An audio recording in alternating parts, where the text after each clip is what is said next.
na unaweza ukaona kwamba sisi tulisimama tukiamini kwamba swala hili limefika kasi, limeisha. Kwa hiyo tuliendelea na utaratibu wetu wa kutangaza ratiba, tukaupangia huo mchezo ratiba namba 184 kwamba utachezwa Juni 15, lakini bado pia kuliendelea na sintofahamu nyingi, sisi sote ni mashuhuda. Katika busara ya kawaida kama nilivyotangulia kusema kwamba Bodi ya Ligi Kuu Tanzania ni chombo cha vilabu, kwa hiyo kina wajibu pale mwenye chombo chake anapoonyesha kulalamika ama anapoonyesha kutokutendewa haki, basi tuna wajibu wa kuona namna gani ambaye tunakutana naye, tunazungumza na vitu vya aina hii. Kwa hiyo tosha kusema kwamba katika kutekeleza haya ambayo nimetangulia kuyazungumza, leo tulikuwa na kikao na wenzetu wa Yanga kama ambavyo nilivyosema, na msingi wake mkubwa ni kuona namna gani ambavyo tunatoka katika hii sintofahamu iliyojitokeza tangu huo mwezi wa 3. Tumekuwa na kikao kizuri, ni declare interest kwamba tumekuwa na kikao kizuri. Ni aina ya vikao, ni aina ya transparency ambayo kama vyombo, kama bodi, kama vilabu ndio ndio platform pekee kwamba kunatokea tatizo, mnaandikiana barua, mnakutana, mnajadili mambo yenu kwa pamoja, and then mnatengeneza mwelekeo ili muweze kutoka hapo mlipofika. Kwa hiyo kwenye kikao chetu wenzetu wamekuja na mambo manne.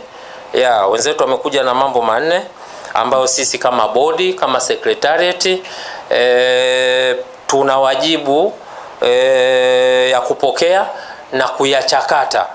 Sio kupokea tu, tunapokea na kuyachakata, na yale ambayo mnaona kwamba yako ndani ya skopu ya Bodi ya Ligi Kuu kwa maana kuyafanyia maamuzi, basi tunayafanyia maamuzi.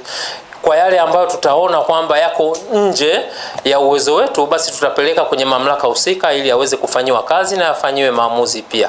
Kwa hiyo kwenye mambo manne, jambo la kwanza ambalo tumepokea kutoka kwa wenzetu baada ya majadiliano marefu, azimio la kwanza ni kuvunjwa kwa kamati ya usimamizi na uendeshaji ya Bodi ya Ligi Kuu.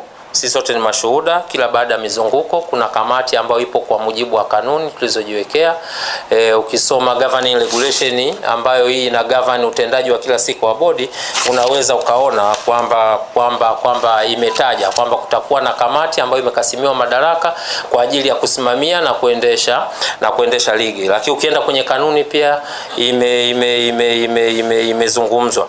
Kwa hiyo hilo lilikuwa ni ombi lao ama takwa lao ambalo wameliwasilisha leo. Jambo la pili ni kujiuzulu kwa afisa mtendaji mkuu.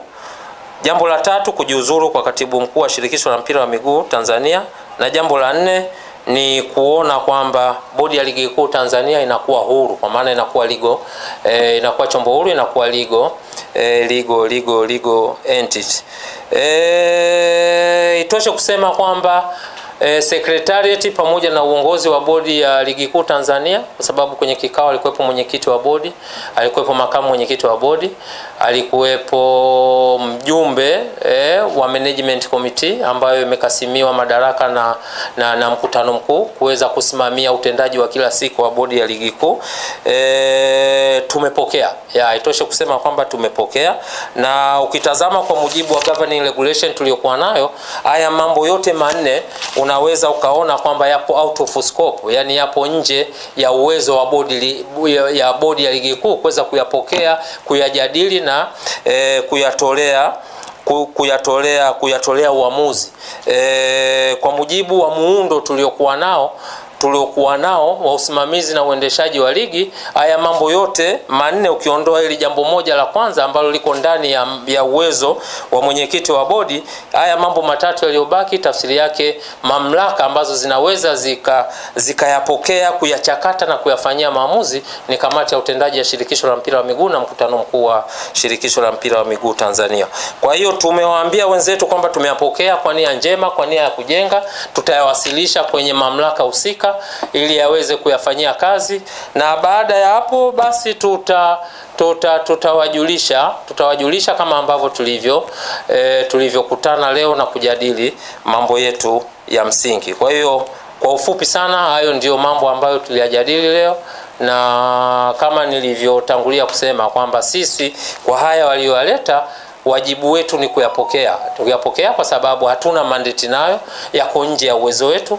Kwa hiyo kamati, bodi kwa maana ya secretariat, sasa tuna wajibu wa kuziandikia mamlaka zinazohusika kwa ajili ya kuyawasilisha, kuyajadili na kuyafanyia maamuzi. Naomba kuwasilisha.